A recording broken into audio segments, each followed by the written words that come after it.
আল্লাহর নৈকট্য অর্জন করে নাও ও হে মুসলমান। আলহামদুলিল্লাহি রাব্বিল আলামিন ওয়াসসালাতু ওয়াসসালামু আলা খাতামিন নাবিয়্যিন আম্মা বা'দ ফাআউযু বিল্লাহি মিনাশ শাইতানির রাজীম বিসমিল্লাহির রহমানির রহিম আসসালাতু ওয়াসসালামু আলাইকা ইয়া রাসূলুল্লাহ ওয়া আলা আলিকা ওয়া আসহাবিকা ইয়া হাবিবাল্লাহ আসসালাতু ওয়াসসালামু আলাইকা ইয়া নবিয়াল্লাহ ওয়া আলা আলিকা ওয়া আসহাবিকা ইয়া নূরাল্লাহ। ইমাম জালালউদ্দিন সুয়ুতি রাহমাতুল্লাহি তাআলা আলাইহি তার বিশ্ববিখ্যাত কিতাব তাফসিরে দুররে মনসুরে দুরুদ শরীফের ফজিলত বর্ণনা করেন যে খাতামুন নবিয়্যিন সাল্লাল্লাহু আলাইহি ওয়াসাল্লাম ইরশাদ করেছেন, মান ক্বারাআল কুরআন ওয়া হামিদার রব ওয়া সাল্লা আলান নবিয়্যি ওয়াস্তাগফারা রাব্বা, অর্থাৎ যে পবিত্র কোরআন তিলাওয়াত করল এবং রবের প্রশংসা করল, তারপর নবী করিম সাল্লাল্লাহু আলাইহি ওয়াসাল্লামের প্রতি দুরুদ পাঠ করে নিজের রবের কাছে ক্ষমা প্রার্থনা করল, ফাকাদ তালাবাল খায়রা মাকানাহ, তবে নিশ্চয়ই সে কল্যাণকে তার যথাযোগ্য স্থান থেকে খুঁজে নিল। সল্লু আলাল হাবিব সাল্লাল্লাহু আলা মুহাম্মদ সাল্লাল্লাহু আলাইহি ওয়া আলিহি ওয়াসাল্লাম। মাদানী চ্যানেলের দর্শকবৃন্দ, আল্লাহর নৈকট্য অনুষ্ঠানে স্বাগতম। আল্লাহ করিমের সান্নিধ্য অর্জন করার অনেক মাধ্যম রয়েছে, যার মধ্যে একটি অন্যতম মাধ্যম হল যিকরুল্লাহ। আল্লাহ নিজের বান্দাদের তার যিকর করার আদেশ দিয়েছেন। পারা ২ সূরা বাকারার ১৫২ নং আয়াতে ইরশাদ হয়েছে, ফাযকুরুনি আযকুরকুম, তোমরা আমাকে স্মরণ করো, আমি তোমাদের স্মরণ করব। এই আয়াতে মুবারকার অধীনে তাফসিরে সিরাতুল জিনানে রয়েছে যিকর ৩ প্রকারের হয়ে থাকে: মৌখিক, অন্তরের এবং অঙ্গ প্রত্যঙ্গের মাধ্যমে। মৌখিক জিকিরের মধ্যে তাসবিহ ও পবিত্রতা, প্রশংসা ও গুণগান, তওবা ও ইস্তেগফার, খুতবা ও দোয়া, দুরুদ এবং নেকির দাওয়াত ইত্যাদি অন্তর্ভুক্ত। অন্তরের জিকিরের মধ্যে আল্লাহ করিমের নিয়ামতগুলোকে স্মরণ করা, তার মহত্ব ও বড়ত্ব এবং তার অসীম ক্ষমতার নিদর্শনসমূহের মধ্যে চিন্তা গবেষণা করা অন্তর্ভুক্ত। এছাড়াও ওলামায়ে কেরামের শরীয়তের মাসআলা নিয়ে চিন্তা গবেষণা করাও এর অন্তর্ভুক্ত। শরীরের অঙ্গপ্রত্যঙ্গের যিকর দ্বারা উদ্দেশ্য হল অঙ্গপ্রত্যঙ্গ দিয়ে আল্লাহ করিমের নাফরমানি না করা, বরং অঙ্গপ্রত্যঙ্গকে আল্লাহর আনুগত্যের কাজে ব্যবহার করা হোক। আল্লাহ করিম আনুগত্যের সাথে স্মরণকারীদের নিজের ক্ষমার সাথে, শুকরিয়ার সাথে স্মরণকারীদের নিজের নিয়ামতের সাথে, ভালোবাসার সাথে স্মরণকারীদের নিজের সান্নিধ্যের সাথে স্মরণ করেন। বুখারী শরীফে হযরত আবু হুরায়রা রাদিয়াল্লাহু তাআলা আনহু থেকে বর্ণিত আছে, খাতামুন নবিয়্যিন সাল্লাল্লাহু আলাইহি ওয়াসাল্লাম ইরশাদ করেছেন, আল্লাহ করিম ইরশাদ করেন, আমি আমার বান্দার ধারণার নিকটবর্তী হই যা সে আমার প্রতি পোষণ করে, আর যখন সে আমার যিকর করে তখন আমি তার সাথে থাকি। যদি বান্দা আমাকে নিজের মনে স্মরণ করে, আমিও তাকে একাকী স্মরণ করি। আর যদি সে আমাকে কোনো সমাবেশে স্মরণ করে, আমি তাকে উত্তম সমাবেশে স্মরণ করি। আর যদি সে ১ বিঘত পরিমাণ আমার নিকটবর্তী হয়, তবে আমি ১ হাত পরিমাণ নিকটবর্তী হই। আর যদি সে ১ হাত পরিমাণ আমার নিকটবর্তী হয়, তবে আমি ২ হাতের প্রসারের সমান তার নিকটবর্তী হই। এবং যদি সে হেঁটে আমার দিকে আসে, তবে আমি দৌড়ে তার দিকে যাই। অর্থাৎ যেমনটা আল্লাহর শান অনুযায়ী হয়, অথবা উদ্দেশ্য এই যে আল্লাহর রহমত তার দিকে অধিক দ্রুততার সাথে ধাবিত হয়। মাদানী চ্যানেলের দর্শকবৃন্দ, আল্লাহ করিম পবিত্র কোরআনে ঈমানদারদের অধিক পরিমাণে তার যিকর করার আদেশ দিয়েছেন।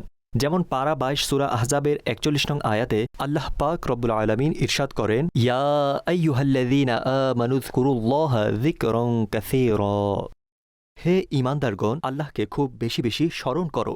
এই আয়াতে মুবারকার আলোকে তাফসিরে সিরাতুল জিনানে রয়েছে, এই আয়াতে ঈমানদারদের অধিক পরিমাণে আল্লাহ করিমের যিকর করার শিক্ষা দেয়া হয়েছে। যিকরের মধ্যে কালিমা তাইয়্যিবার ওয়াজিফা পাঠ করা, আল্লাহ করিমের প্রশংসা ও বড়ত্ব বর্ণনা করা ইত্যাদি অন্তর্ভুক্ত। আর অধিক পরিমাণে যিকর করা দ্বারা একটি উদ্দেশ্য এই যে সকাল হোক বা সন্ধ্যা, শীত হোক বা গরম, প্রত্যেক মুহূর্তে আল্লাহ করিমের যিকর করো। এমনিভাবে তুমি স্থলে থাকো বা সমুদ্রে, সমতল ভূমিতে থাকো বা পাহাড়ে, সমস্ত জায়গায় আল্লাহ করিমের যিকর করো। একইভাবে তুমি মুসাফির হও বা না হও, সুস্থ হও বা অসুস্থ হও, মানুষের সামনে থাকো বা একাকী থাকো, দাঁড়িয়ে থাকো বা বসে থাকো, অথবা পাশ ফিরে শুয়ে থাকো, সর্বাবস্থায় আল্লাহ করিমের যিকর করো। ইবাদতে ইখলাসের মাধ্যমে এবং ইবাদতের তৌফিক পাওয়ার দোয়া করে আল্লাহর যিকর করো। গুনাহ থেকে বিরত থেকে তা থেকে তওবা ও ইস্তেগফার করে আল্লাহ করিমের জিক্র করো, নেয়ামতের উপর আল্লাহর শুকরিয়া আদায় করে এবং বিপদে ধৈর্য ধারণ করে আল্লাহ করিমের জিক্র করো। মাদানী চ্যানেলের দর্শকবৃন্দ, হাদিস শরীফের মধ্যে আল্লাহ করিমের জিক্র করার অনেক দিনী এবং দুনিয়াবী বরকত বর্ণনা করা হয়েছে। এমনিভাবে উলামায়ে কিরামও তাদের কিতাবসমূহে জিক্রুল্লাহর অনেক বরকত বর্ণনা করেছেন। এর মধ্য থেকে 40টি বরকত শুনি। আল্লাহ করিমে জিক্র করা তার সন্তুষ্টি অর্জন করার মাধ্যম।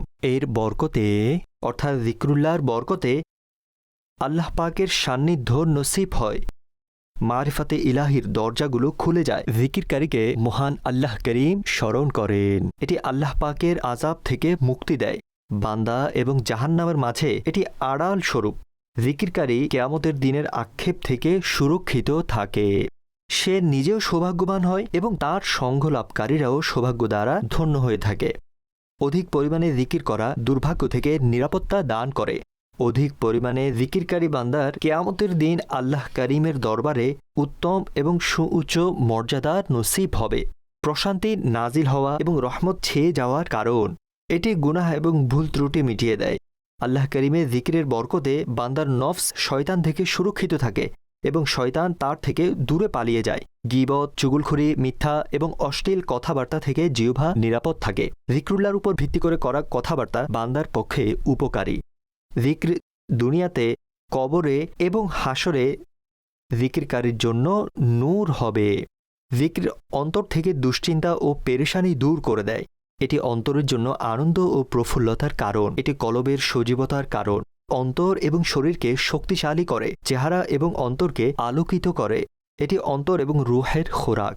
এটি অন্তরের মরিচা দূর করে দেয়, অন্তরের কঠোরতা শেষ করে দেয়। অসুস্থ অন্তরের জন্য আরোগ্য লাভের কারণ। জিকিরকারী ব্যক্তি জীবিত মানুষের মতো, আর না করা ব্যক্তি মৃত মানুষের মতো। জিকির সহজ এবং উত্তম ইবাদত।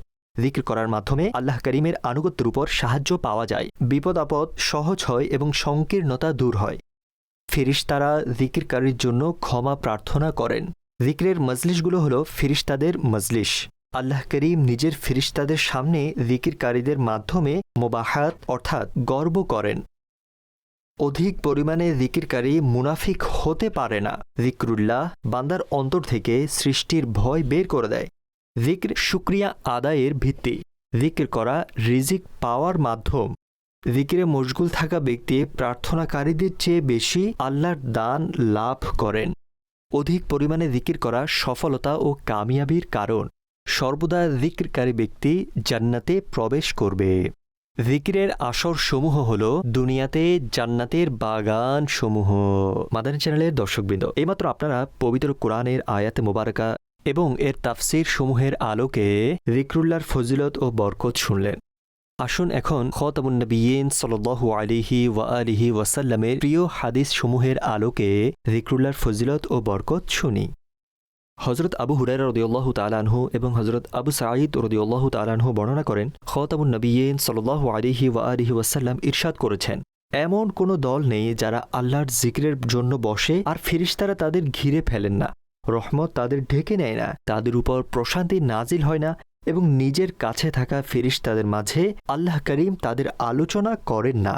হযরত আবু মুসা রাদিয়াল্লাহু তাআলা আনহু বর্ণনা করেন, খাতামুন নবিয়্যিন সাল্লাল্লাহু আলাইহি ওয়া আলিহি ওয়াসাল্লাম ইরশাদ করেছেন, যে রবের জিকির করে, যে করে না, তাদের উদাহরণ জীবিত ও মৃতের মতো। হাকিমুল উম্মত মুফতি আহমদ ইয়ার খান নাইমি রাহমাতুল্লাহি তাআলা আলাইহি এই হাদিসে পাকের ব্যাখ্যায় বলেন, যেমন জীবিত ব্যক্তির শরীর রূহ দ্বারা আবাদ থাকে, মৃত ব্যক্তির শরীর অনাবাদ, তেমনি যাকির অর্থাৎ জিকিরকারীর অন্তর জিক্র দ্বারা আবাদ থাকে, গাফেলের অন্তর বিরান থাকে। অথবা যেমন শহরগুলোর জনবসতি জীবিতদের দ্বারা হয়, মৃতদের দ্বারা নয়, অনুরূপভাবে আখিরাতের আবাদি জিক্রুল্লাহকারীদের দ্বারা হয়ে থাকে, গাফেলদের দ্বারা নয়। অথবা যেমন জীবিত ব্যক্তি অন্যকে উপকার বা ক্ষতি পৌঁছাতে পারে, মৃত পৌঁছাতে পারে না, তেমনি আল্লাহর জিকিরকারী দ্বারা সৃষ্টি জগৎ উপকার বা ক্ষতি লাভ করে, গাফেলের মাধ্যমে নয়। কিংবা যেমন মৃত ব্যক্তির জন্য কোনো ওষুধ বা খাবার উপকারী নয়, তেমনি গাফেল ব্যক্তির জন্য কোনো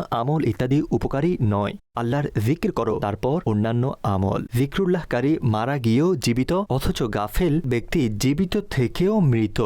হযরত হারিস আশআরী রাদিয়াল্লাহু তাআলা আনহু বর্ণনা করেন, খতামুন নবিয়্যিন সাল্লাল্লাহু আলাইহি ওয়া আলিহি ওয়াসাল্লাম ইরশাদ করেছেন, আল্লাহ করিম হযরত ইয়াহইয়া বিন যাকারিয়া আলাইহিসসালামের প্রতি 5টি বিষয়ের ওহী প্রেরণ করেছিলেন এবং তাকে এগুলোর উপর নিজে আমল করতে এবং বনী ইসরায়েলকে এগুলোর উপর আমল করার প্রতি উদ্বুদ্ধ করার নির্দেশ দিয়েছিলেন। তারপর তিনি আলাইহিসসালাতু ওয়াসসালাম ইরশাদ করেন, তার মধ্যে একটি এও যে আমি তোমাদের অধিক পরিমাণে যিকির করার নির্দেশ দিচ্ছি। আর যিকিরকারী ব্যক্তির উদাহরণ ওই ব্যক্তির মতো যার শত্রু বাহিনী তার সন্ধানে রয়েছে, তারপর সে একটি দুর্গের কাছে পৌঁছে নিজেকে তার মধ্যে লুকিয়ে ফেলে। অনুরূপভাবে একজন বান্দা যিকরুল্লাহর মাধ্যমেই শয়তান থেকে নাজাত লাভ করতে পারে। হযরত আবু হুরায়রা রাদিয়াল্লাহু তাআলা আনহু বর্ণনা করেন, আল্লাহ করিমের আখিরি নবী সাল্লাল্লাহু আলাইহি ওয়া আলিহি ওয়াসাল্লাম ইরশাদ করেছেন, আল্লাহ পাক ইরশাদ করেন, যখন আমার বান্দা আমার যিকির করে এবং তার ঠোঁট আমার জন্য নড়ে, তখন আমি তার সাথে থাকি। হযরত আবু মুসা রাদিয়াল্লাহু তাআলা আনহু বর্ণনা করেন, খতামুন নবিয়্যিন সাল্লাল্লাহু আলাইহি ওয়া আলিহি ওয়াসাল্লাম ইরশাদ করেছেন, যদি কোনো ব্যক্তির থলি দিরহাম দ্বারা পূর্ণ থাকে এবং সে তা বন্টন করতে থাকে আর অন্য ব্যক্তি আল্লাহ করিমের যিকির করতে থাকে, তবে আল্লাহ করিমের যিকিরকারী উত্তম হবে। হযরত মুআজ বিন জাবাল রাদিয়াল্লাহু তাআলা আনহু বর্ণনা করেন, আল্লাহ করিমের আখিরি নবী সাল্লাল্লাহু আলাইহি ওয়া আলিহি ওয়াসাল্লাম ইরশাদ করেছেন, জান্নাতবাসীদের ওই সময়টি ছাড়া অন্য কোনো কিছুর উপর আক্ষেপ থাকবে না যে সময়টিতে তারা আল্লাহ পাকের যিকির করতে পারেনি। হযরত আনাস রাদিয়াল্লাহু তাআলা আনহু থেকে বর্ণিত, নিশ্চয়ই শয়তান নিজের ঠোঁট মানুষের অন্তরের উপর রেখে দেয়। যখন মানুষ আল্লাহ করিমকে স্মরণ করে, শয়তান গুটিয়ে যায় বা আত্মগোপন করে, আর যখন মানুষ আল্লাহ করিমের যিকির থেকে গাফেল হয়, ভুলে যায়, তখন শয়তান তার অন্তর নিজের মুখে নিয়ে নেয়। সুতরাং মাদানী চ্যানেলের দর্শকবৃন্দ, জানা গেল যখন মানুষ আল্লাহ করিমের যিকির করে তখন শয়তানের ছল চাতুরি থেকে বেঁচে থাকে, শয়তান তাকে উদাসীন করতে পারে না। যখনই মানুষ আল্লাহ করিমের যিকির থেকে উদাসীন হল, শয়তান তৎক্ষণাৎ তার অন্তরে কুমন্ত্রণা জাগায় এবং তাকে বিভ্রান্ত করে। মাদানী চ্যানেলের দর্শকবৃন্দ, যদিও নামাজ, কোরআন তিলাওয়াত, আল্লাহ করিমের প্রশংসা ও গুণগান, মুনাজাত ও দোয়া ইত্যাদি অনেক ইবাদত যিকরুল্লাহর অন্তর্ভুক্ত, হাদিসে পাকের মধ্যে এমন কিছু বাক্য পড়ার ফজিলত বর্ণনা করা হয়েছে যা পড়া খুবই সহজ এবং তার উপর প্রাপ্ত প্রতিদান ও সওয়াব অনেক বেশি।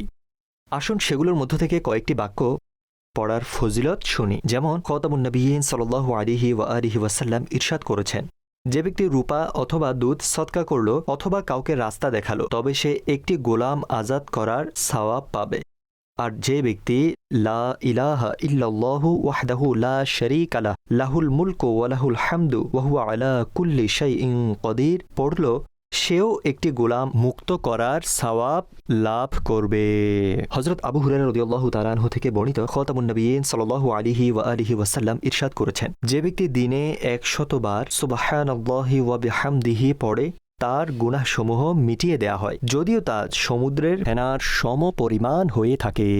আল্লাহ করিমের কাছে দোয়া করি, আল্লাহ করিম আমাদের বেশি বেশি তার যিকির করার তৌফিক দান করুন। আমিন বিজাহি খাতামিন নবিয়্যিন সাল্লাল্লাহু আলাইহি ওয়া আলিহি ওয়াসাল্লাম। আল্লাহর নৈকট্য